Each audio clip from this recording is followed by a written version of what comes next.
महाराज की जय। भगवती जगदम्बा माता की जय। अन्नपूर्णा माता की जय। दुर्गा माता की जय। भवानी माता की जय। हर हर महादेव।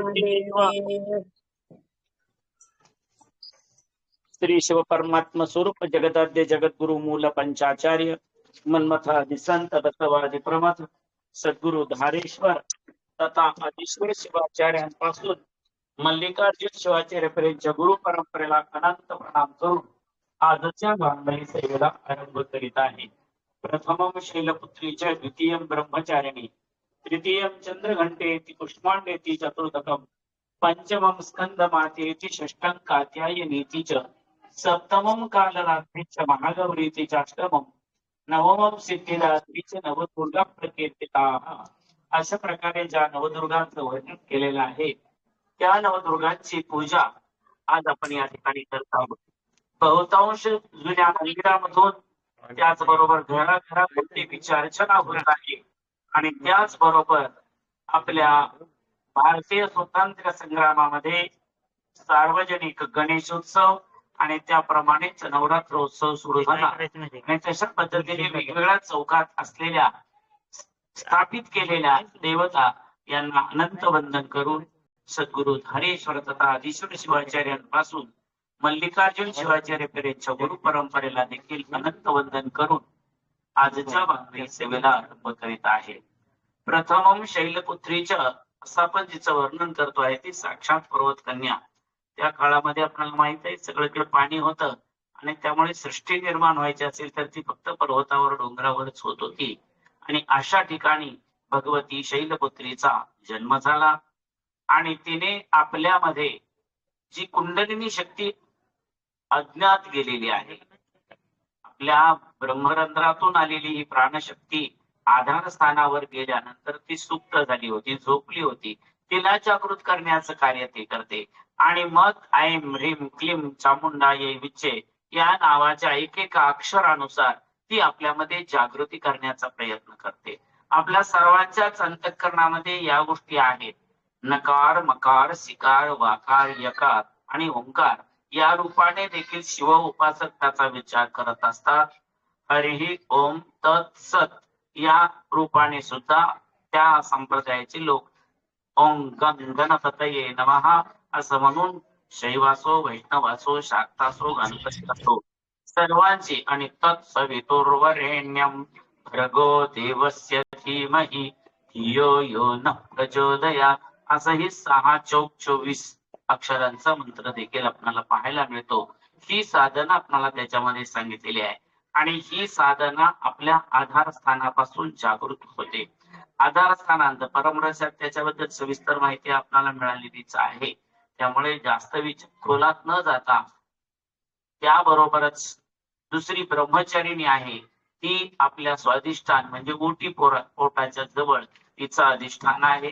त्याच्यानंतर चंद्रघंटा ती आपल्या नाभी कमलाजवळ आहे। त्यानंतरची आजची जी कुष्मांडा देवता आहे ती आपल्या हृदयस्थानाजवळ आहे। हृदयापासून संपूर्ण शरीराला सुंदर अशा प्रकारचं रक्त आणि वायू दिला जातो। त्याचबरोबर वायूची विशेष प्रक्रिया बेंबीपासून होत असते, समान वायू असं म्हटलेलं आहे। तो सर्वत्र नकापासून शिका म्हणजे केसापर्यंत सर्व काही सर्वत्र जे रक्ताचा वायूचा पुरवठा होणं आवश्यक आहे हे हृदय आणि नाभीपासून सर्वत्र होत असतो। आईच्या पोटात असताना देखील आपल्याला त्याच नाभी कमलातून सर्व काही प्राप्त होत होतं। मग ते अन्न असेल, रथ असेल, रक्त असेल, सर्व गोष्टी आईपासून आपल्याला उपलब्ध होत होत्या। या सगळ्यामध्ये आई आई हा शब्द प्रयोग आहे आणि त्या आईचंच नवविध रूप आहे। त्यामधले शैलपुत्री, ब्रह्मचारिणी, चंद्रघंटा, कुष्मांडा, अजून उद्या परवाच्या देवता आहेत, आपण फक्त त्याचा उल्लेख त्या ठिकाणी करू आणि आजच्या देवतेवरती आपण थोडस जास्त लक्ष केंद्रित करू। विशेषत्वाने म्हणजे या तिन्ही देवता ब्रह्मचारिणी असेल, शैलपुत्री असेल किंवा चंद्रघंटा असेल, चंद्रघंटेच्या निमित्ताने तर विशिष्ट अशा प्रकारची स्पंदन पूर्ण शरीरभर आपणाला द्रव प्राप्त करून देण्याचं म्हणते. रक्त असेल, रेत असेल, त्या सर्वाची आपणा सर्वांना योग्य प्रकारे माहिती, योग्य प्रकारे त्याचा संतुलन ठेवण्याचं कार्य. त्याचबरोबर आपल्या शरीराला पंचप्राणांची आवश्यकता आहे. प्राण, अपान, व्यान, उदान आणि समान. यामधल्या आज हृदयाजवळ आपण ज्याचा विचार करतोय त्याला प्राणवायू असं म्हणतात. प्राणशक्ती, चैतन्य. त्याच्या खाली कालची जी देवता होती ती समान वायूच्या ठिकाणी. बेंबी जवळून सर्वत्र शरीरभर आपणाला याची प्राप्ती होत असते. आणि त्याचबरोबर आपला सगळ्यांनाच माहीत आहे, आई असो की गाई असो, तिच्या पोटातील लेकराला जन्म घ्यायचा असेल तर व्यान वायूची आवश्यकता आहे. ती ब्रह्मचारीने त्याचं कार्य संतुलन करत असते. आणि शरीरामध्ये अनावश्यक असलेला वात बाहेर घालवणं, चुकीच्या पद्धतीने खाणं पिणं झालं असेल तर त्याला वायूच्या रूपाने निस्सारित करणं, हे कार्य अपान वायू करत असतो. आपणा सर्वांनाच करपे ढेकर येतात, ते उदानाच्या निमित्ताने येतात. आणि शरीरात कमी जास्त पाणी झालं, उपास झाला की अपान वायू जात असतो, हे आपण पाहतो. शैलपुत्री हे सर्व कार्य करत असते. आपल्या सगळ्यांनाच माहित आहे. बरेच लोक म्हणतात वायू वर जायला पाहिजे, खाली कसा काय जातो? परंतु शैलपुत्री पर्वतावर आहे आणि तिचं अधिष्ठान तिथे खाली असल्या कारणाने वायू त्याच मार्गे बाहेर जाताना दिसतो, हे लक्षात घेतलं पाहिजे. आणि त्या पद्धतीने आपल्या देवता या आपल्या प्राणशक्ती रूपाने आहेत. फक्त देवी साडी चोळी घातलेली देवी आपण लक्षात घेता कामा नये, तर ती प्राणशक्ती सुद्धा आहे. आपल्या प्राणाला त्याचं लक्षात ठेवा, अपान वायू झाला नाही. अलीकडे तर बहुतांश लोकांना लघुशंका महाशंका न झाल्यामुळे वेगवेगळे उपाय करावे लागतात. आणि मग ते होत नसेल तर पाईप लावून पाणी काढलं जातं, इनिमा देऊन द्रव बाहेर काढला जातो किंवा घनपदार्थ बाहेर काढला जातो. हे सर्व संतुलित व्हावं, आरोग्य व्यवस्थित व्हावं, मनस्थिती व्यवस्थित व्हावी आणि अध्यात्म शक्ती वाढावी म्हणून शैलपुत्री देवीचं कार्य आहे. त्याच्यानंतर ब्रह्मचारिणी, त्या देवीच्या निमित्ताने ओटीपोटाचे सगळे विकार आहेत ते संतुलित ठेवण्याचं आरोग्यदृष्ट्या काम ते केलं जातं. तुम्हाला ध्यान धारणा करायची असेल तर तुमचं ओटीपोट जागृत असलं पाहिजे. ओटीपोट जागृत नसेल तर काही उपयोग नाही.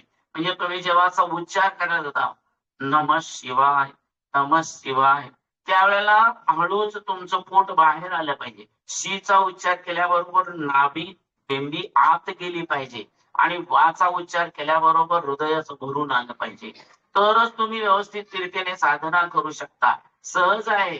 बऱ्याच दिवसांनी लेख म्हणजे तुम्ही लेखे आल्यानंतर तुम्हाला कसं झाले, आम्हाला कसं झालंय की आपण लक्षात घेतो ही शक्ती जी आहे तीच आजची कुष्मांडा देवते आहे.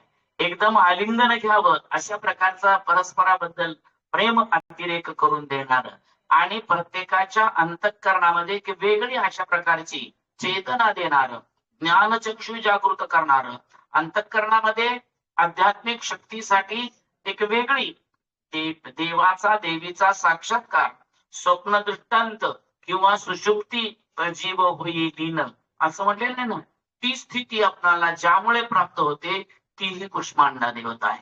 आणि म्हणून कुष्मांडा देवीच्या निमित्ताने आपल्या सर्वांच्या अंतःकरणामध्ये आराध्य देवतेबद्दल आध्यात्मिक दृष्ट्या आणि व्यावहारिक दृष्ट्या विचार करत असताना बरेच दिवस आपल्याजवळ नसलेल्या व्यक्तीबद्दल, सैनिक कुठेतरी दूर अंतरावर आहे तर तो मुलगा आपल्या घरी आल्यानंतर गावाला सुद्धा वाटणार कसं काय, काश्मीरमध्ये व्यवस्थित आहे का, तुला सीमेवर काय त्रास झाला का, हे आपण त्याला विचारतो. बऱ्याच दिवसांनी मुलगी नांदून घरी आल्यानंतर, बाई तुला काही तिकडे त्रास नाही ना, त्रास असला तरी आम्ही काही सोडू शकत नाही, ते तिचं तिनंच निस्तरायचंय, पण तरी तिला शाब्दिक आधार दिला की एक वेगळा आनंद मिळत असतो. ती ताकद, ते चैतन्य ज्यामध्ये आहे ते हृदय सगळ्यात महत्वाचं आहे. आपलं हृदय अतिशय कणखर असलं पाहिजे, आपलं हृदय अतिशय हळवं पण असलं पाहिजे. प्रेम, करुणा, वात्सल्य या सगळ्या गोष्टी जिथे वास करतात त्या सर्वांना जागृत करण्याचं कार्य देवी करत असते. आणि म्हणून लक्षात ठेवा, आईला पाना फुटायचा असेल, गाईला पाना फुटायचा असेल तर रक्ताचं दूध होण्यासाठी जी शक्ती उपयुक्त ठरते त्या शक्तीचं नाव कुष्मांड आहे, असं आपण लक्षात घेतलं पाहिजे. आपल्या प्रत्येकाच्या अंतःकरणामध्ये ही जागृती निर्माण करणं, प्रत्येकाच्या अंतःकरणामध्ये लक्षात ठेवा, असं जर कठोरता असेल, जर ते कुष्मांडा प्रसन्न नसेल, तर इंजेक्शन दिलं तरी सुद्धा आईला दूध येत नाही आणि मग गाईचं शेळीचं कुठलं तरी दूध बाळाला द्या असं सांगावं लागतं. म्हणजे ते वात्सल्य, ती करुणा, ती निर्माण होण्यासाठी आज अलीकडे तर आपण कसं आपल्या मुलीला मुलीसारखं वापरतच नाहीये. तिला पॅन्ट घालायची, काय काय करायचं, सगळं पौरुषिक विचार आपण देतो. लक्षात ठेवा, हार्मोन्स जर पौरुषीय झाले असतील तर पुन्हा ती आई होऊ शकत नाही. आईकडे येण्याकरता तिच्यावर खूप मोठं परिवर्तन व्हावं लागतं. तसं मुलांना पण पोलकं घालतात, नाही का, आम्हाला मुलगी नाही म्हणून आपलं हिला हे घालायचं. आणि मग त्या पुरुषांमध्ये सुद्धा स्त्रीत्व निर्माण झाल्याचं दिसतं. गणपतराव पाटील म्हणून एक सिनेमामध्ये एक नट आपण पाहतो की त्याच्या लग्नाच्या वेळेला सुद्धा हीच परिस्थिती निर्माण झाली. कोणी लग्न त्यांच्याबरोबर लग्न होईना, त्यांची एकदा मुलाखत सह्याद्री टीव्हीवर ऐकली. त्यावेळेला त्यांनी सांगितलं की मग मी जिच्याशी लग्न, म्हणजे ती पण होतीच तिथे, तिच्याशी लग्न केलं त्यावेळेला हिने मला विचारलं की तुम्ही असं सगळं आहे, मग तुम्ही मला पुरुष म्हणून साथ देऊ शकाल का, आपला संसार सुखाचा होईल का. त्यावेळेला मी तिला सांगितलं की मी नवदेवतांची नवदुर्गांची अर्चना सेवा करतो. मी त्या सगळ्या कलाकार म्हणून काम करत असलो तरी ते कला म्हणून मी करतोय, पण अंतरंगातला माझा पुरुष तो आहेच. आणि म्हणून तर त्यांना संतती झाल्याचं चित्र पण आपण पाहतो. मात्र अशा वेळेला स्त्रीला पुरुषत्वाकडे किंवा पुरुषाला स्त्रीत्वाकडे व्यवहाराने नेलेलं असलं तरी आध्यात्मिक शक्तीने तुम्हाला तुमच्या मूळ अवस्थेकडे जाता येतं. तुमची मूळ अवस्था जागृत करण्याचं कार्य हे देवता करत असतात. आणि म्हणून देवतांची अर्चना अत्यंत आवश्यक आहे. देवावरती लक्ष जितकं आपण केंद्रित करू तेवढा तो देव आपल्यामध्ये प्रेरणा देत असतो. शेवटी काय, आपण डॉक्टर सुद्धा म्हणतात आता माझं काही चालत नाही, शेवटी तुमचं नशीब, देवाची जर कृपा असेल तर ऑपरेशन यशस्वी होईल, मग तुम्ही पुढे जाल. म्हणजे डॉक्टरला माहित आहे ही औषधं दिल्यानंतर, ही शस्त्रक्रिया केल्यानंतर रोग बरा होतो, पण अनुभव येईल की नाही हे मी नाही सांगू शकत, ते देव सांगणार आहे. म्हणजे पूर्ण देवावरच अवलंबून राहता कामा नये. देव हरी काटल्यावर झोपून काय भाकरी मिळणार नाही, कष्ट करायला पाहिजे. परंतु ती भाकरी मिळवणं, ती भाकरी खाणं, खाल्ल्यानंतर पचवणं, ही प्रक्रिया वेगळा कोणीतरी करतो आहे. आपल्याला असं वाटतं आपण आले देवाजीच्या मनात, तेथे कोणाचे जाणार. देवाच्या मनात काय आहे तसंच घडत असतं. अगदी आपलाच विचार घेतला तरी आम्ही 11 वाजता येणार होतो, आम्हाला इथे 8 वाजता यायला लावलं. हे कुणाचं काम आहे?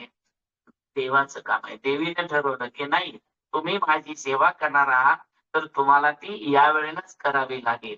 तुम्ही त्या वेळेला येणार तर तुम्हीच फक्त असणार, दुसऱ्यांना ऐकायला पण जाणार नाही. जरी स्पीकर लावला तरी लोक येतात असणार, ऐकायला पण जाणार. आता किमान दुपारी काही महिला मंडळी म्हणत होत्या, महाराज खूप छान कार्यक्रम आहे, आम्ही गच्चीत बसलो की आम्हाला सगळं ऐकायला येतं. वास्तविक पाहता तिथे ऐकणे आणि इथे ऐकण्यामध्ये सुद्धा खूप फरक आहे, लक्षात घेतलं पाहिजे. ज्या वेळेला प्रत्यक्ष त्यांनी आरती पाहिली तेव्हा त्यांच्या लक्षात आलं की नाही, आम्ही आरतीला आलं पाहिजे. आणि मग पहिले 2 दिवस आले नाहीत, कालपासून पुन्हा त्यांनी यायला सुरुवात केली. ऐकायला चांगलं येत आहे, पण इथं आल्यानंतर बघितल्यावर जो आनंद आहे तो आनंद आम्हाला तिथे मिळत नाहीये, म्हणून आम्ही इथे येतो, असं त्यांनी सांगितलं. आपल्या सर्वांचीच परिस्थिती अशी आहे की आपण प्रत्यक्ष पाहणं आणि केवळ गाणं किंवा ऐकणं, बोलणं. पूर्वीच्या फोनवर पण आपण बोलत होतो, लँडलाईन वर बोलत होतो, बटनाच्या फोनवर बोलत होतो, पण आपल्याला शब्द आनंद मिळत होता. पण आता दृक श्राव्य दोन्ही आनंद मिळतो. नाही काही ज्यांना मोठा ध्वनी जंगम ध्वनी आहे त्याच्यावरती Delhi, Calcutta, America, Australia, Japan कुठेही व्यक्ती असू दे, आपण त्यांच्या बरोबर आता पाहतो त्यांना आणि बोलतो. जवळजवळ 100-150 लोक आता आपणाला ऐकताय, नाही का, ते छोट्याशा याच्यावरती त्यांनी टेलिग्राम चालू केलंय. आणि इथून दारेश्वर महाराज काय बोलतात, हे भजनी मंडळ कुठल्या आहे, उद्या त्यांचा फोन आहे आणि कुठले आहे त्यांना आताच सांगून टाकतो. वीरशैव महिला भजनी मंडळ कोरेगाव या ठिकाणी आलेले आहे. तुमच्या भजनी मंडळाचं नाव काय आहे? अन्नपूर्णा वीरशैव महिला भजनी मंडळ या ठिकाणी उपस्थित आहेत. आणि त्या, हे कुठलं गाव आहे हे पण त्यांना माहित नाही. अंगापूर म्हटलं की शिवनाथच्या मंदिरात आहे का असं विचारतात. अंगापूर तर्फ या गावच्या भवानी आणि ज्योतिर्लिंग मंदिरामध्ये हा कार्यक्रम चालू आहे आणि त्या ठिकाणावरून ते सगळे ऐकतायत. कर्नाटकातले लोक ऐकतायत, आंध्रामधले लोक ऐकतायत, महाराष्ट्रातले लोक ऐकतायत, गोव्याचे लोक ऐकतायत, गुजरातचे लोक ऐकतायत, दिल्लीचे लोक ऐकतायत, राजस्थान मधले लोक ऐकतायत. इतक्यापर्यंत ही आपली सगळी व्यवस्था त्या छोट्याशा दृकश्राव्य अशा संयंत्रामुळे झालेली आहे. हे सगळं जेव्हा आपल्या लक्षात येतं त्यावेळेला अजून त्याच्या पुढे आहे संजय उवाच, नाही का, धृतराष्ट्र उवाच, हे दोघे तिथे. अहो, हे जे आता आपण संयंत्र पाहतो तीच व्यवस्था त्यावेळेला होती, फक्त आपल्या लक्षात येत नाहीये. सर्व प्रकारची प्रगती, सर्व प्रकारचं ज्ञान, सर्व प्रकारचं सौंदर्य हे पूर्वी काळापासून आहे. हिमालयात असलेलं सौंदर्य, कारण ह्या सगळ्या घटना हिमालयात घडत होत्या. आता फक्त हिमालयात बांधणंच होतात असं चित्र पाहतो. पण हिमालयामध्ये कैलास शिखरे रम्ये भक्ती संधान नायकम प्रणम्य पार्वती भक्त्या शंकरम परिपृच्छती असं म्हटलेलं आहे. शंकराला पार्वती विचारत होती आणि मग तिथे गुरुगीता सांगितलेली, तिथेच आम्हाला भगवद्गीता सांगितलेली, तिथेच आम्हाला परमरहस्य ग्रंथ सांगितला गेला. हे सर्व प्रकारचं ज्ञान, या सर्व प्रकारच्या गोष्टी हिमालयामध्ये घडू लागल्या आणि त्या प्रत्यक्ष आज आपण हिमालयाची परिस्थिती पाहिली तर तिथे मात्र आपल्याकडे धर्माधर्माचा, जाती जातीचा गोंधळ निर्माण झाला आणि आज ती युद्धभूमी बनलेली आहे.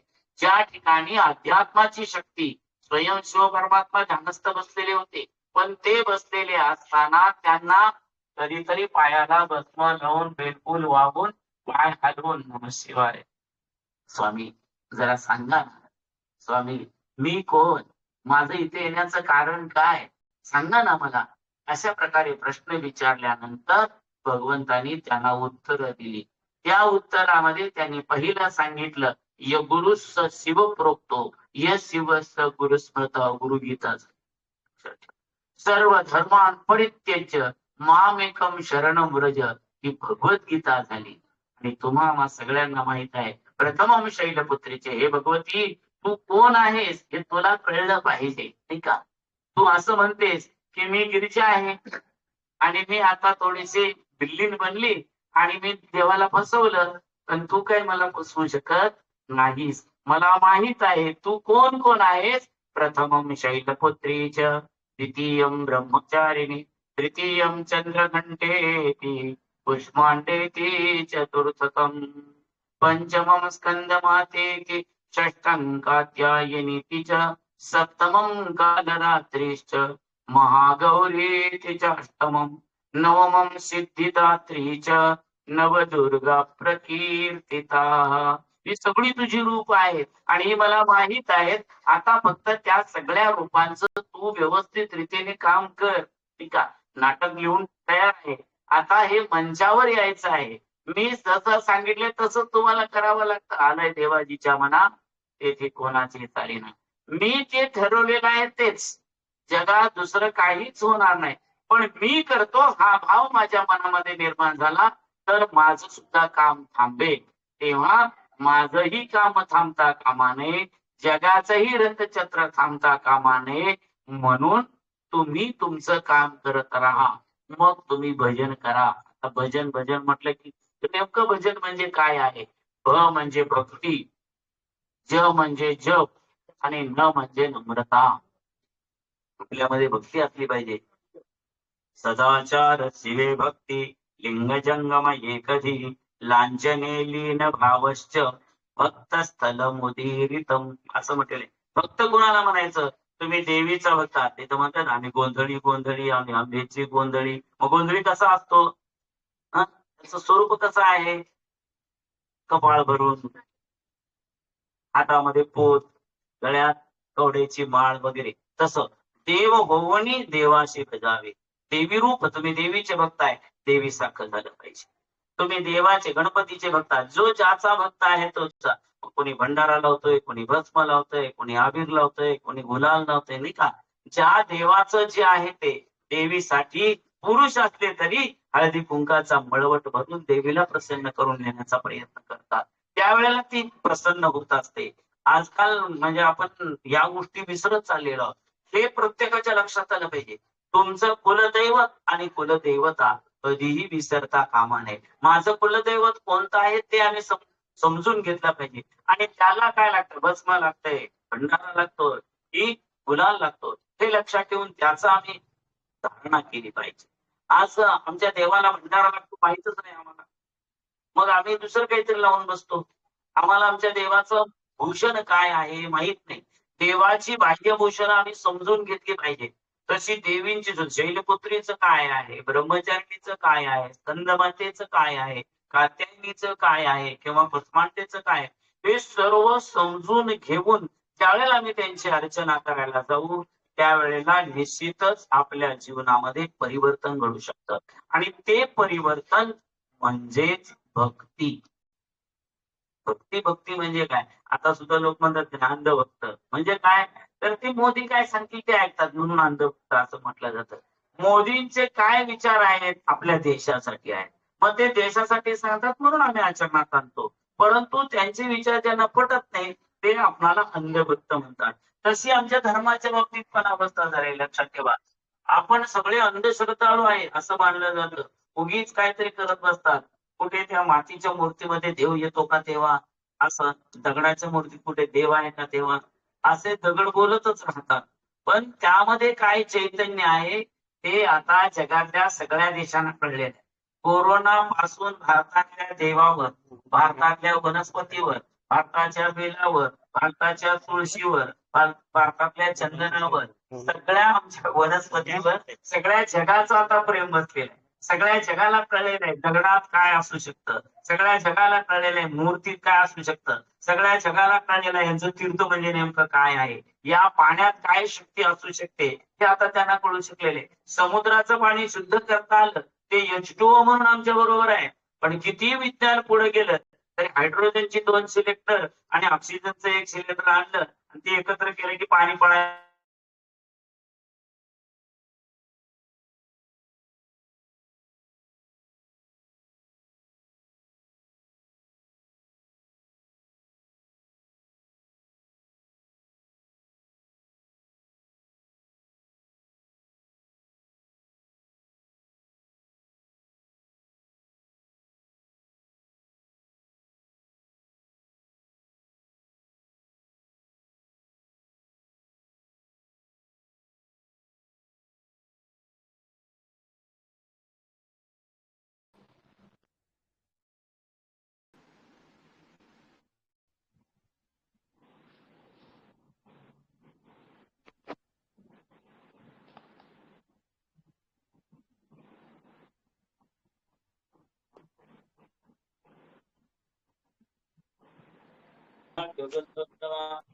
सर्वदेवानां धूपोऽयं प्रतिगृह्यताम्.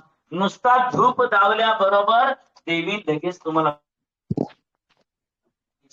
अजून आरत्या ओवाळल्या, तिच्या पुढे वेगवेगळ्या प्रकारचे काय म्हणतात त्याला 56 भोग पदार्थ तुम्ही ठेवले तर ती आणखीनच प्रसन्न होतात. बुद्ध तुम्हीच, मातृशक्ती माझ्या समोर आहे, तुम्हीच अन्नपूर्ण नाही का. तुम्हाला सगळे पदार्थ तुम्ही कशी करता, मग आणखी लाडू करता, जिलेबी सगळं काही करता, पण त्यातला पदार्थ मी खावा असं तुम्हाला वाटतं का? कधीच वाटत नाही. माझ्या मुलाने खाल्लं पाहिजे, माझ्या सासूच्या मुलाने खाल्लं पाहिजे, त्या सगळ्यांना दिल्यानंतर मग शिल्लक राहिलं तर मी खाईन, नाही राहिलं तर बाळा असू दे, तू खाल्लंस ना मला आनंद आहे. सासूच्या बाळाला तुम्ही खाल्लं ना, तुम्ही चांगलं म्हटलात ना माझं पोट भरलं. देवी सुद्धा तशीच आहे. तिला फक्त तुम्ही 56 भोग दाखवायचे आणि ते तुम्हीच भोगायचे. देवी काही खात नाही, देव काही खात नाही. देव आहे वासाचा आणि भक्त आहे घासाचा. पण सरळ तुम्ही घास घेतलात की ठसका लागणार. देवाला अर्पण केला तर मात्र तो प्रसाद म्हणून, प्रसादस्तु प्रसन्नता. आणि म्हणून जे जे तुम्ही काय करता आहात ते देवाला अर्पण करा. जी कृती करता आहात ती देवाची कृती आहे. यद्यत कर्म करोमि तत्तत् अखिलम् शंभो तवाराधनम असं म्हटलेलं आहे. निद्रा नाही, मी झोपत नाही, निद्रा समाधी स्थिती असं म्हटलेलं आहे. देवीच्या पुढे आपल्याला झोप आलीच समजा तर हे भगवती मी आता समाधीत आहे, तू समाधीमध्ये मला अनुग्रह कर. लक्षात ठेवा, तुमचं बाळ जेव्हा रडतं त्यावेळेला तुम्ही त्याला मांडीवर घेऊन थोपवता, बरोबर आहे की नाही. मांडीवर घेऊन थोपवता आणि तुम्ही झोपला. आता झोपले पाण्यात टाकून देत नाहीये, अतिशय हळूवारपणे छातीला घेते. छातीला घेतल्यानंतर आपलं आणि त्याच्या हृदयाचं ठोकं जमलेत का हे बघते आणि मग पाळण्यात ठेवते. जर तसं झालं नाही, आपले ठोके कमी आहेत त्याचे वाढलेत किंवा आपले वाढलेत आणि त्याचे कमी झाले, अशी परिस्थिती असेल तर आई त्याला अजून खांद्यावर घेते, थोपटवते आणि आपले आणि त्याचे ठोके समान झाल्याशिवाय ती त्याला झोपवत नाही, बाजल्यावर ठेवत नाही किंवा बाजूला ठेवत नाहीये. आता तो पुढे 5वी 10वीला गेला. लक्षात ठेवा, 10वीचं आणि 12वीचं लक्ष जरा वर्ष महत्वाचं असतं नाही का. आणि ज्या वेळेला आपल्या लेकराच्या छातीला लावत नाही त्याला तुम्ही त्याचा चेहरा पाहता, त्याच्या चेहऱ्यावरती तुम्हाला दिसतं की याचा अभ्यास झालेला नाही किंवा याचा पेपर याला कठीण गेलेला आहे. तुम्ही लगेच त्याला छातीशी धरता, असू दे ते कमी मार्क पडतील, पडू दे, पण घाबरू नको, उद्याचा पेपर चांगला आहे. जो पहिल्या पेपर मध्ये कमी गुण मिळवतो माझ्यासारखा 37 मार्क मराठीत मिळतात आणि त्याच विद्यार्थ्याला 85 मार्क इंग्रजीत मिळतात. का तर आईने खूप जेव्हा मातीशी हात मारला आणि सांगितलं काळजी करू नको, उद्या तुला व्यवस्थित होणार आहे. हिंदीमध्ये 60 मिळतात, इंग्रजीत 85 वर मिळतात. ही आईची ताकद आहे. तीच ताकद या 9 दिवसामध्ये आपण देवीकडून घ्यायचे. देवीला आपण स्थापन केली असते मंडपामध्ये किंवा तिथं देवी स्थापितच आहे. पण जर मंडपामध्ये असेल तर तिथे आपण बसायचं. आरतीच्या वेळेला देवाकडे हात करायचे, तळा पालता हात करायला नाही. बहुतेक लोक पालता हात करून नाहीतर असं नमस्कार करतात. त्याचा काहीच उपयोग नाही. इथे वर दिलं तर काही उपयोग होत नाही. लक्षात ठेवा, इथेच तळ हातावरच आपण घेतलं पाहिजे. आणि म्हणून देवीकडे हात करायचे आहेत आणि ज्या ज्या दिवशी जी देवी आहे त्या देवीचं नाव घ्यायचं आहे. शैलपुत्रे नमः, शैलपुत्रे नमः, शैलपुत्रे नमः. आणि माझी काही इच्छा आहे, मला काय पाहिजे ते, मला ज्ञान पाहिजे, विज्ञान पाहिजे, आता माझं लग्न व्हायचं आहे, मला मुलगा पाहिजे, मुलगी पाहिजे, बायको पाहिजे, नवरा पाहिजे, जे काय पाहिजे ते, माझं शिक्षण हवं आहे, मला नोकरी आहे, जे काय तुमचं भौतिक आहे ते. आणि हे सगळं करता करता हे देवी तुझ्या पायापासून बाजूला ठेवू नकोस. हे गणेश भगवंता किंवा हे महादेवा, हे ज्योतिर्लिंग, हे केदारनाथ, ज्या देवाची तुम्ही अर्चना करताय त्या देवाला एकच प्रार्थना करायची, देवा मला अभ्यास भरपूर करायचा आहे. 50 विद्यार्थी आहेत, 50 विद्यार्थ्यामध्ये मला पहिला नंबर आला पाहिजे अशी माझी इच्छा आहे. त्यांना तू बुद्धिहीन कर असं नाहीये, पण त्यांच्यापेक्षा जास्त मला बुद्धी दे, अशा प्रकारची देवाला प्रार्थना करायची. आणि ती जेव्हा तुम्ही प्रार्थना करता तेव्हा ती इथून पटकन तुमच्या हृदयात जात असते, तळ हातावरून मस्तकात जात असते. तळ हातावरून तुम्ही स्त्री आहात, पुरुष आहात, काय जे आहात त्यानुसार त्या इंद्रियांमध्ये ती प्रेरणा जात असते. आणि ती प्रेरणा जेव्हा तुमच्यामध्ये जाते त्यावेळेला तुम्ही करत नाही. बऱ्याच वेळा अभ्यास केलेला नसताना सुद्धा आज पेपर फार सोपा होता म्हणून पोरगे येत, अरे तू तर अभ्यासच करत नव्हतास. नाही पण मला ते सगळं जमलंय का, आई मी पहिल्यांदा नमस्कार केला आणि तुझी आठवण केली, त्यांची आठवण केली, वडिलांची आठवण केली, नंतर गुरुजींची आठवण केली आणि नंतर गणपतीला सरस्वतीला नमस्कार करा सांगितलं. काय वाटतं ते होते, पण आजचा पेपर मात्र तुम्ही सगळ्यांनी मला आशीर्वाद द्या, चांगला माझ्याकडून गेला पाहिजे. अनेक विद्यार्थी मला सांगतात, 3-3 वेळ फेल झालेले विद्यार्थी, एटी-केटी झालेले कॉलेजचे विद्यार्थी सुद्धा सांगतात, महाराज तुम्ही सांगितलं तेवढंच लक्षात ठेवलं. मी माझ्या गुरुजींना, आईना, वडिलांना मला जे मार्गदर्शन करणार आहे, कधी कधी वर्गातलाच विद्यार्थी एखादा असतो, तू स्पेलिंग पाठ कर, तू अमुक कर, तू तमुक कर, तो त्यावेळेला तुमचा गुरुच आहे हे लक्षात ठेवायचं. जो तुम्हाला तुम्ही झोपलेला असताना मारतो, उठवतो आणि अभ्यास करायला होतो, तो तुमचा गुरु आहे, हे तुम्ही लक्षात ठेवलं पाहिजे. आणि त्या पद्धतीने तुम्हाला तिथे तिथे जी प्रेरणा देणारी व्यक्ती आहे त्याला तुम्ही आठवा आणि त्यांचं नाव घेऊन त्यांना शरण जाऊन तुम्ही तुमच्या कामाला सुरुवात करा. शेतीमध्ये देखील अशीच परिस्थिती असते. आज आपल्या शेतीला अपयश काय येत आहे याचं मुख्य कारण एकच आहे की शेतीची देवता कोण आहे, कृषीची देवता कोण आहे. आम्हाला माहित शेतकरी आहोत, पण आम्हाला अजून माहित नाही. फक्त दिवाळी साजरी करतो, पण पाडवा कधी साजरा केला, दिवाळीचा पाडवा आपण साजराच करत नाहीये. पण आमचे पूर्वज उत्तम शेणाचा किंवा सप्त मृत्तिकेचा वगैरे असा सुंदर बळी तयार. आणि तो बळी शेतात यायचे. बळीराजा हा खरा शेतकरी आहे. त्याला वामनाने जमिनीत घातला, पण तो जाता जाता म्हटला, जो माझ्या बरोबर शेतीमध्ये येईल त्याला मी यश देईन, फक्त त्याने माझं नामच स्मरण केलं. दान दान म्हटलेलं आहे. दान दान द्यायचं म्हटलेलं आहे. दान म्हणजे काय दान असतं? दान काय देणार तुम्ही? बळीराजाला असं वाटलं की माझ्याकडे भरपूर जमीन आहे, माझ्याकडे धनसंपदा आहे, मी राज्य घेतो म्हटल्यावर सोनं नाणं आहे, तुम्हाला काय पाहिजे ते सांगा. पण त्यांनी सांगितलं की ही सोनं इतर सगळी वस्तू आहेत त्या वर आहेत, त्या ज्याच्यावर आहे ते भूमी मला दान दे. ठीक आहे म्हटले, घ्या. किती भूमी पाहिजे? ते म्हटले 1 पाऊल, 2 पाऊल, 3 पाऊल. काय हरकत नाही म्हटले, तुम्ही घ्या. किती पावलं पाहिजेत तेवढी घ्या. ते म्हटले मला फक्त 3 पावलं पाहिजेत. पण आपल्याला माहित आहे वामन म्हणजे सामान्य नव्हता, तो साक्षात परब्रह्म विष्णू अवतार होता. आणि त्याने याचा अहंकार नष्ट करण्याकरता एका पावलात सगळी सृष्टी ताब्यात घेतली. आता काही शिल्लक नाही, अजून तिसरं पाऊल टाकायला जागा शिल्लकच नाहीये. दुसऱ्या पावलालाच त्याला सांगितलं आता काय करू? तो म्हणतो ठीक आहे, माझ्या डोकीवर पाय ठेवा. आणि मग त्याच्या डोकीवर पाय ठेवतात. आणि जेव्हा तो पाताळात जातो तेव्हा त्याची आई येते. कुणीतरी सांगतात की या वामनाने एका ब्राह्मण कोणीतरी आलेला आहे, त्यांनी तुमच्या पोराला आता मातीत गाडलेलं आहे. ती म्हणते असू दे, काय हरकत नाही. का गाडलं तेवढं मला कळू दे, का असं झालं? त्यावेळेला ते सांगतात की मी दान देणार असं म्हटला. मी सांगत होतो की दान देण्यामध्ये एकच व्यक्ती होऊन गेलेली आहे, त्याच्या सारखा दानी दुसरा कोणी नाही आहे. एक जो राजा होता ज्याचं नाव हरिश्चंद्र, आणि दुसरा राजाच्या जोडीला होता त्याचं नाव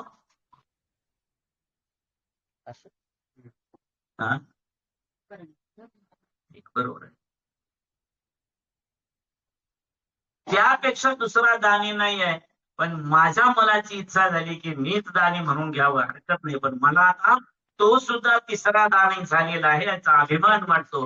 कारण त्यांनी माघार घेतली नाही, उलट शेवटच्या श्वासापर्यंत देत राहिला. त्याला एकच माहित आहे, मी मरेपर्यंत कोणाला नाही म्हटलो नाही, मी दान दिलं.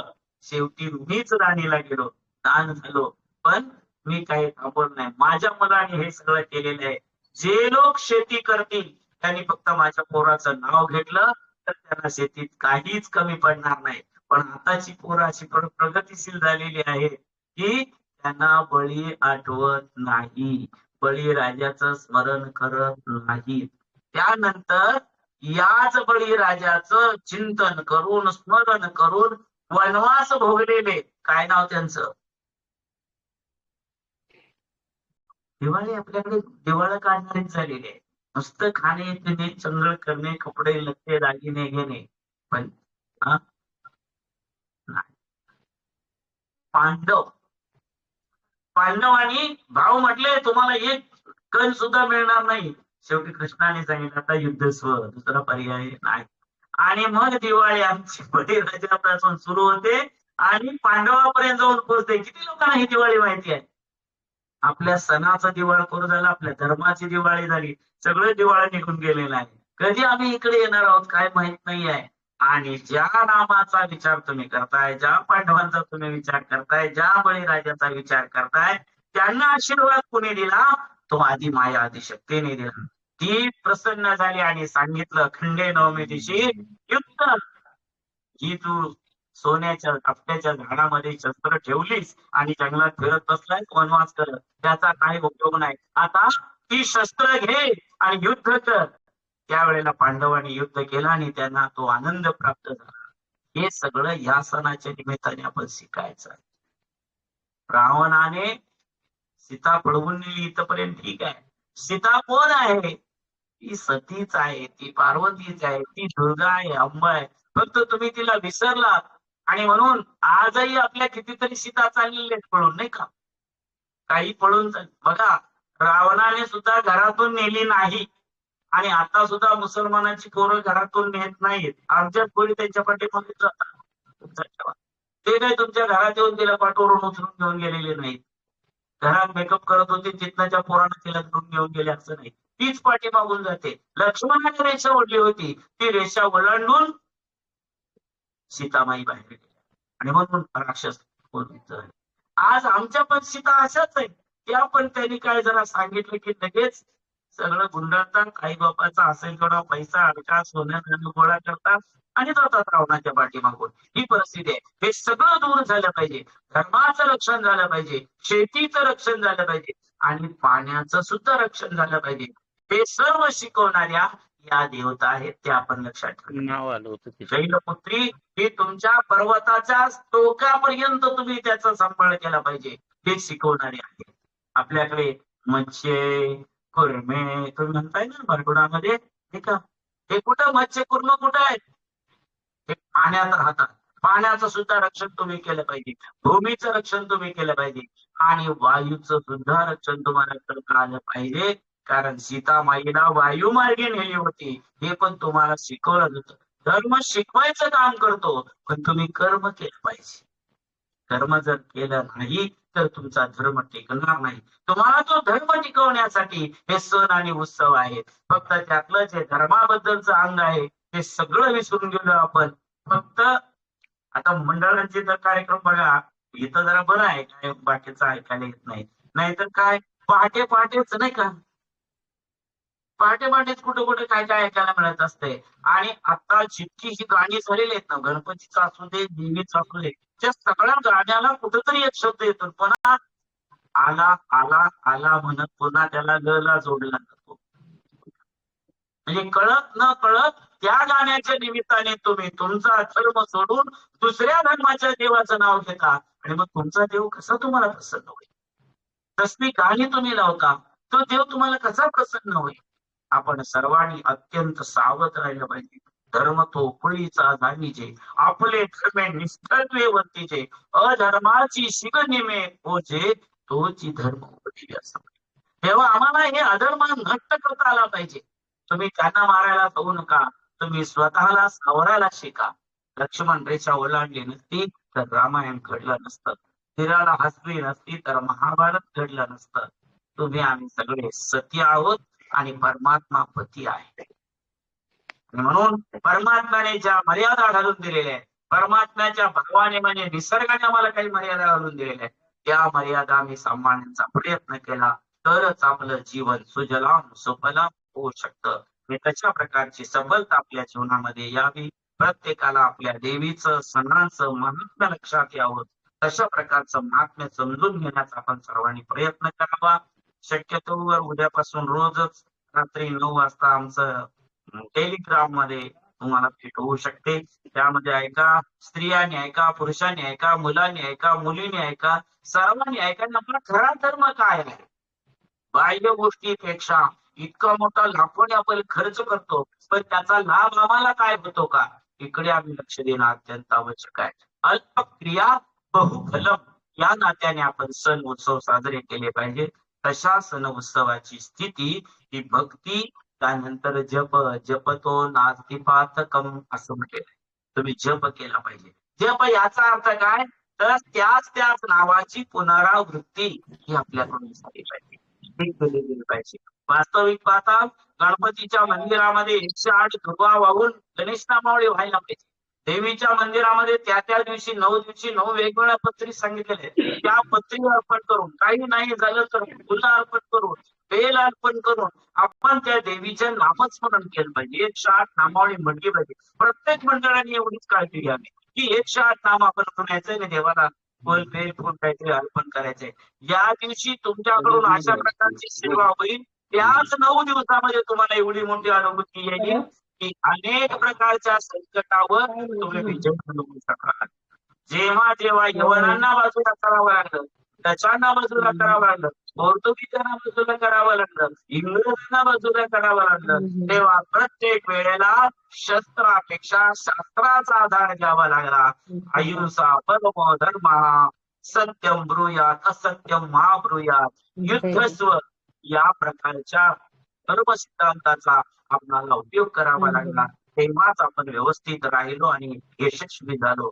पुन्हा आम्हाला यश मिळवायचं असेल तर आज होणारे भूकंप, धरणीकंप, भूस्खलन, वादळ, वारा, अतिवृष्टी, अनावृष्टी या सगळ्या संकटापासून सांभाळणारी भगवती आदिमाया आदिशक्ती आहे.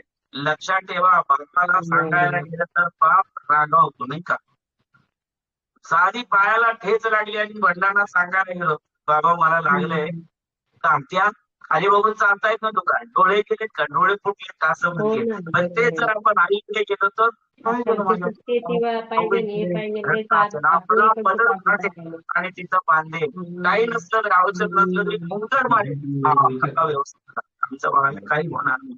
तिच्या शब्दाने आपला आजार बरा होतो. पण बाप मात्र दंड केल्याशिवाय, शिक्षा केल्याशिवाय राहत नाही. आणि म्हणून आई बापापेक्षा आईची सेवा जास्त महत्वाची. तर आपण 8 महिना 30 दिवस देवाची सेवा केली तरी सुद्धा शंकर प्रसन्न होईल की नाही सांगता येत नाही. त्याच्यानंतर त्याचा पोरगा 10-11 दिवस त्याची सेवा केली तरी पोरग पण ऐकली की नाही सांगता येत नाही. पण आईची तुम्ही 3 दिवस फक्त सेवा केली तरी सुद्धा तुम्हाला अनुभूती यायला सुरुवात होते. 4थ्या दिवसापासून वेगवेगळे अनुभव यायला सुरुवात होत असतात. संसारी जीवनामध्ये अनेक गोष्टी अडचणी असतात. त्या सगळ्या अडचणींचा परिणाम नवरात्राच्या निमित्ताने तुम्हाला निश्चित येऊ शकतो. तीच देवीची अर्चना कायम करा आणि त्रयोदशी, चतुर्दशी, पौर्णिमा दर महिन्यात येते. हे 3 दिवस तुम्ही देवीच्या नामचिंतनामध्ये घालवा. तुमची कुठली कुलदेवता असू दे, जे नाव असेल ते घ्या.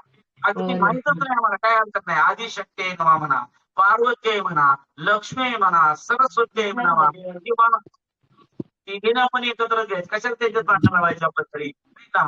आदिशक्ती नाही जमलं तर महाकाल्यच, महासरस्वतीच आणि लक्ष्मीच. महालक्ष्मीचे विद्महे संजीवनी ताई तुमचा म्यूट करा की आवाज. विष्णुपत्नीचे धीमहि तन्नो लक्ष्मी प्रचोदयात् असं आपण म्हणतोय. इथे महाकाल्येचे विद्महे महालक्ष्मीचे धीमहि तन्नो सरस्वती प्रचोदयात्. लक्ष्मी, सरस्वती आणि पार्वती या सगळ्या प्रसन्न होतात आणि त्या प्रसन्न व्हाव्या म्हणून पूजा आपल्याकडे असते. सुवासिनीची पूजा लक्ष्मी टिकली लावते नाही का. म्हणजे पूर्वी आम्ही कुंकू म्हणायचो पण लावत नाहीत ना, मग त्यांना राग येणार म्हणून आपण टिकली म्हणतो. तर ती तुम्ही लक्ष्मी रूप तुमच्या मस्तकावरती आहे.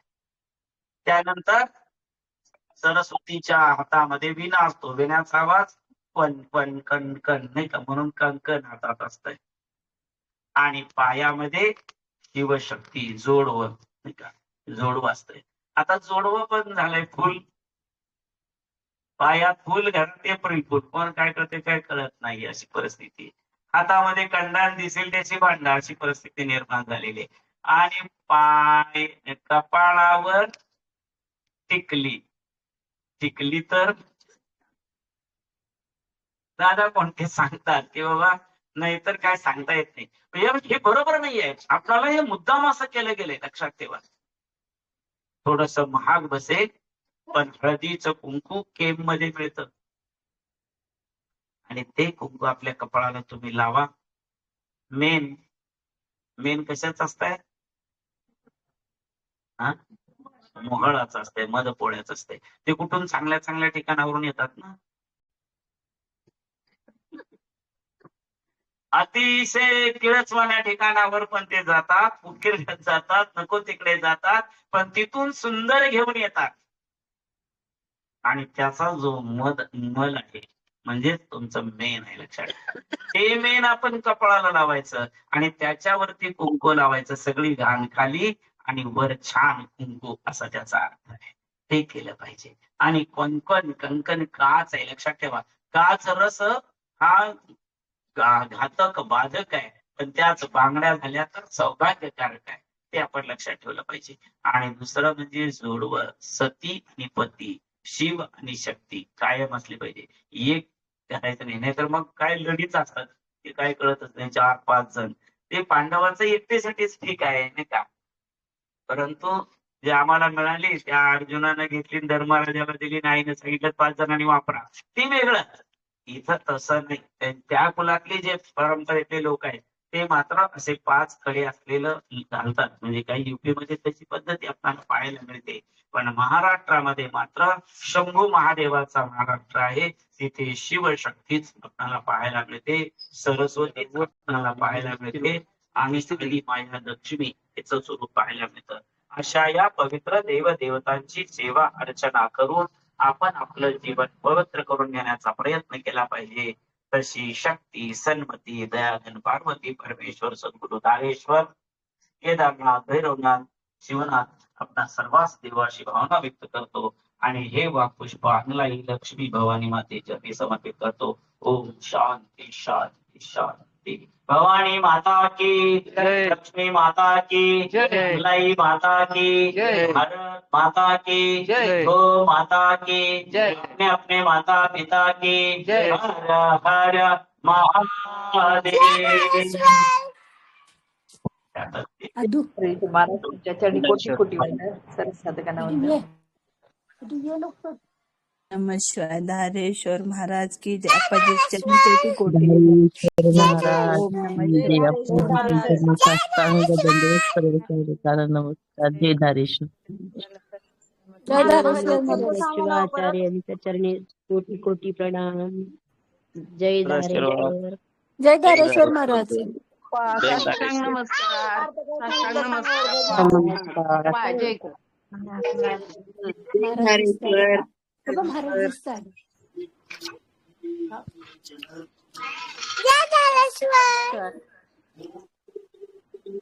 महाराज जय गुरुदेव.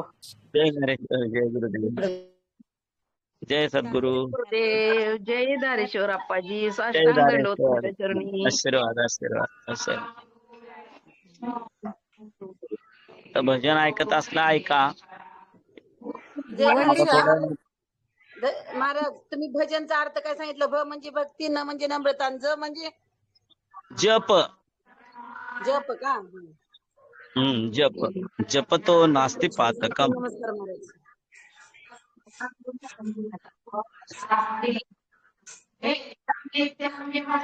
इकडचं आलंय भजनी मंडळ. हा? भजनी मंडळ हा. कोणीकडचं आलंय म्हणलं का? तिथलंच आहे. कोरेगाव कोरेगाव. अरे वा, छान. ओके.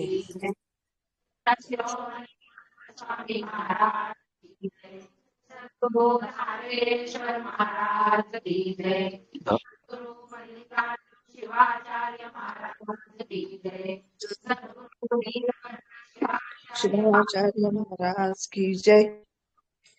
उद्या वज्रेश्वरीला किती वाजता कार्यक्रम आहे हा? ओम नमः शिवाय. वज्रेश्वरीला उद्या किती वाजता? वज्रेश्वरीला ते- उद्या आम्ही काय नाही आहे ते ह्या नाही, इतर कोण कोण महाराज जात आहेत त्यांना विचारा. मी नाही आहे तिकडे.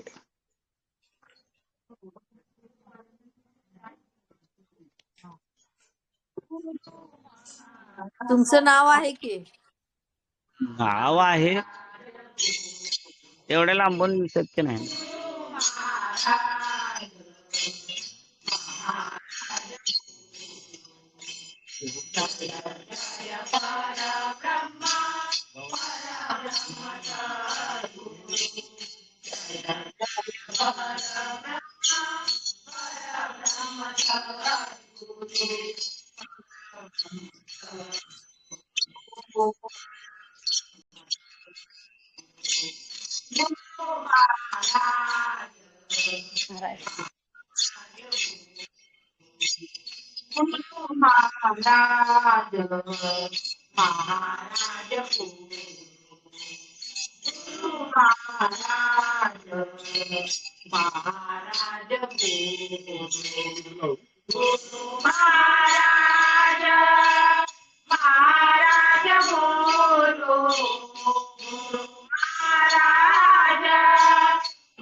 गाडे त्यांची आठवण आली.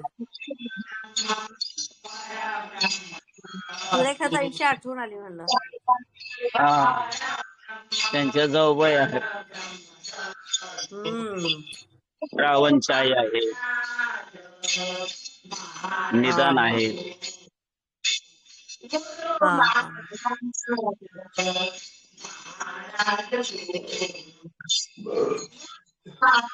दिसतायत का? हा सगळ्या लाल साडी दिसतात, गुलाबी साड्या. हम्म. असू दे, चालू दे. डिस्टर्ब नको करायला.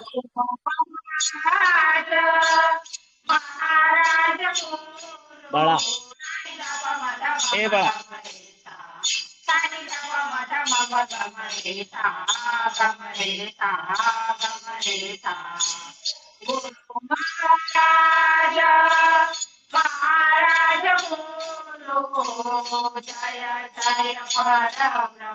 ते देव दाखव, ते देव दाखव, ते देव दाखव, देवी दाखव.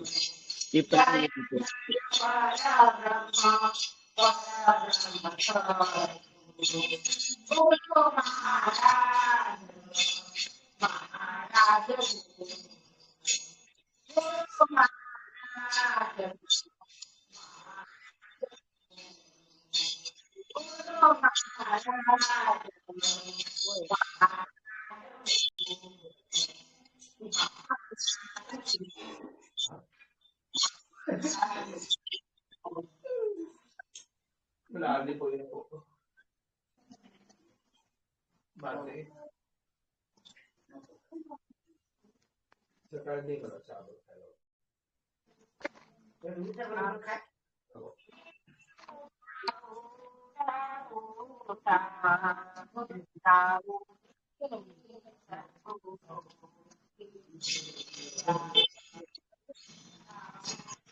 किती वेळ घेऊन बसले?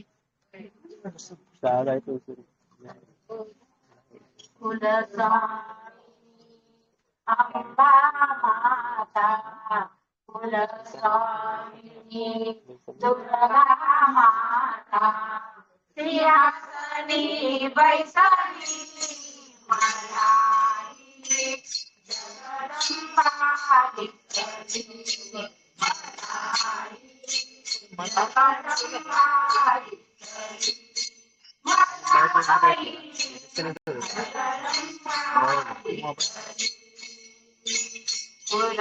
कुलस्वामिनी अंबा माता कुलस्वामिनी दुर्गा माता सिंहासनी बैसाली मलाही जगदंबा विठ्ठली मलाही जगदंबा विठ्ठली मलाही जगदंबा विठ्ठली शिवाची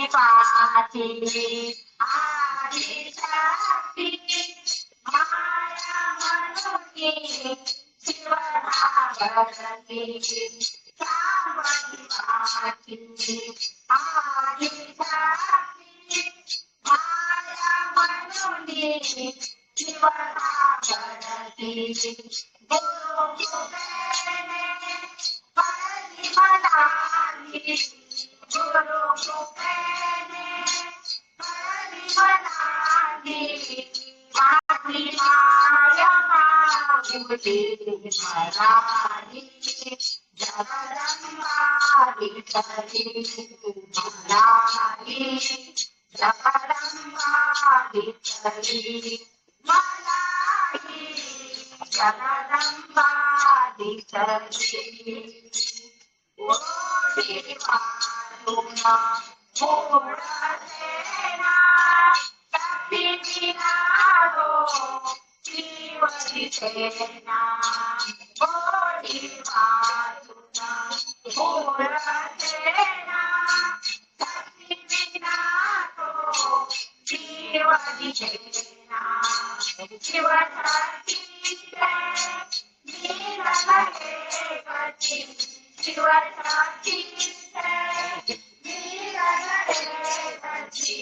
पुन्हा मला वाटली मलाही जगदंबा विठ्ठली मलाही जगदंबा विठ्ठली मलाही जगदंबा विठ्ठली कुंभानी कुंभा मरण करीते निगमताला अभय देते कुंभानी कुंभा मरण करीते निगमताला अभय देते जननी जगाची अंबा माता जननी जगाची दुर्गा माता आनंदे हसली मलाही जगदंबा विठ्ठली मलाही जगदंबा विठ्ठली मलाही जगदंबा विठ्ठली कुलस्वामिनी अंबा माता कुलस्वामिनी दुर्गा माता सिंहासनी बैसाली मलाही जगदंबा विठ्ठली मलाही जगदंबा विठ्ठली मलाही जगदंबा जगदंबा जगदंबा विठ्ठली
सुधावासाठी पैशाना सुखवासाठी पैशाना आईचे कंकणाना परिचय आईचे हातीचे कंकणाना परिचय आईचे महिषासुरतो समर्जुनी महिषासुरतो समर्जुनी दाक्षिणाई रंगोला रुद्रासुरवासाती पैंजाना रुद्रासुरवासाती पैंजाना रुद्रासुरवासाती पैंजाना आई येई माय भवानी हे जगदंबे कुलस्वामी आई येई माय भवानी हे जगदंबे कुलस्वामी विरदाची कवलारे चरणी विरदाची कवलारे चरणी करितो आई वंदना करितो आई वंदना ऋणसुरवासाती पैंजाना ऋणसुरवासाती पैंजाना ऋणसुरवासाती पैंजाना हे आई वाघावर पैंचोना हे आई वाघावर पैंचोना ऋणसुरवासाती पैंजाना ऋणसुरवासाती पैंजाना ऋणसुरवासाती पैंजाना अम्मा माता की जय भवानी माता की जय माता की जय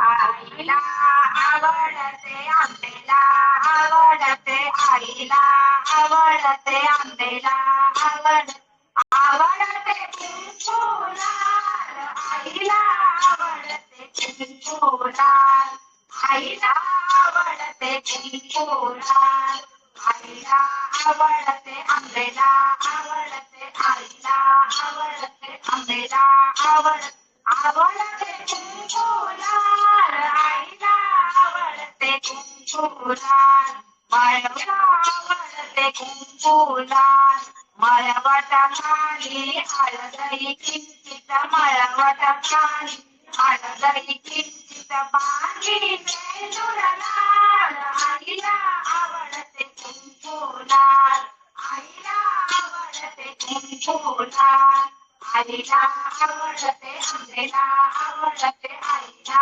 आवडते आंबेला आवडते कुंकुलाल आईला आवडते कुंकुलाल आईला आवडते कुंकुलाल भरजरी चालू पुण्याला देला भरजरी चालू पुण्याला देला पाणी पडार आईला आवडते कुंकुलाल आईला आवडते कुंकुलाल आईला आवडते आंबेला आवडते आईला आवडते आंबेला आवडते कुंकुलाल आईला आवडते कुंकुलाल आईला आवडते कुंकुलाल हिरवा चुरा मुखामध्ये विरा हिरवा चुरा मुखामध्ये विरा आई पैंजणकार आईला आवडते कुंकुलाल आईला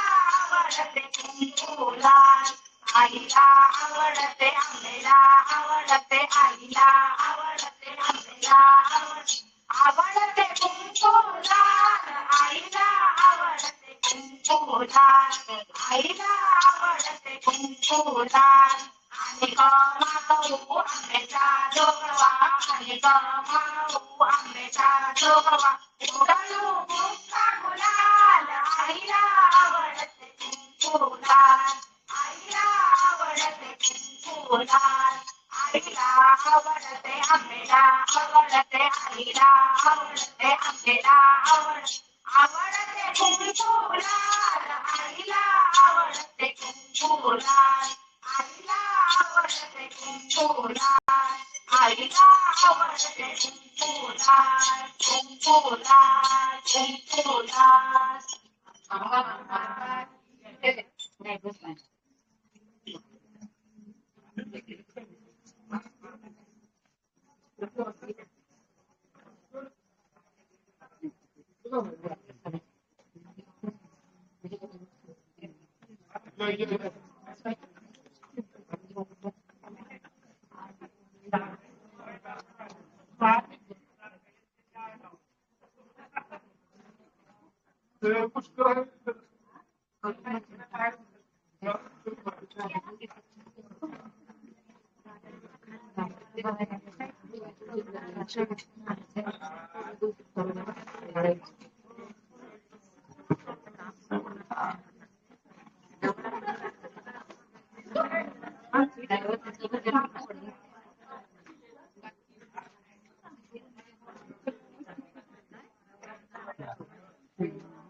अंबा माता की जय, भवानी माता की जय.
तर तिकडेच आहे.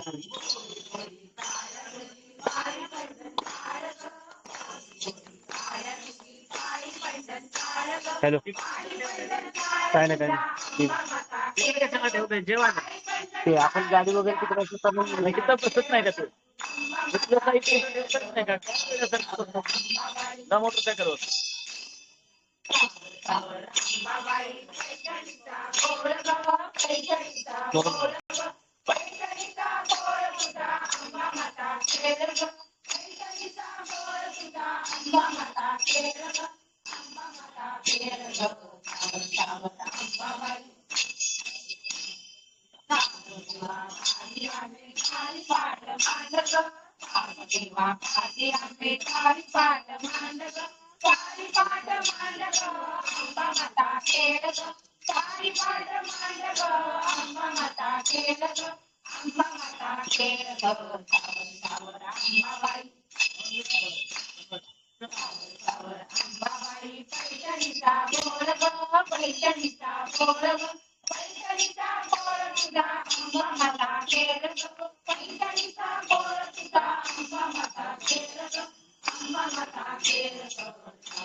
मी नाही नाही.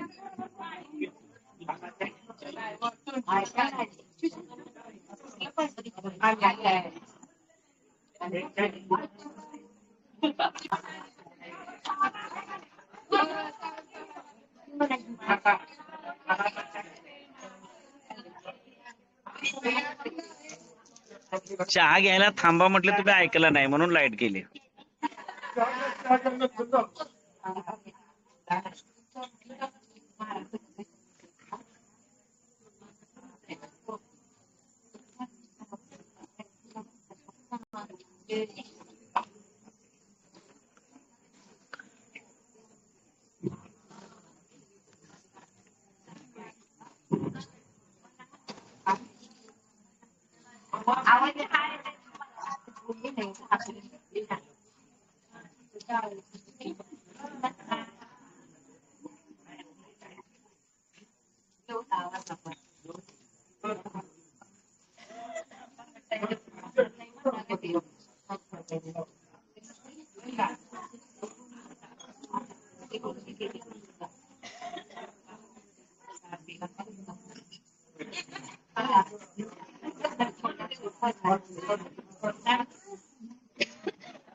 माझा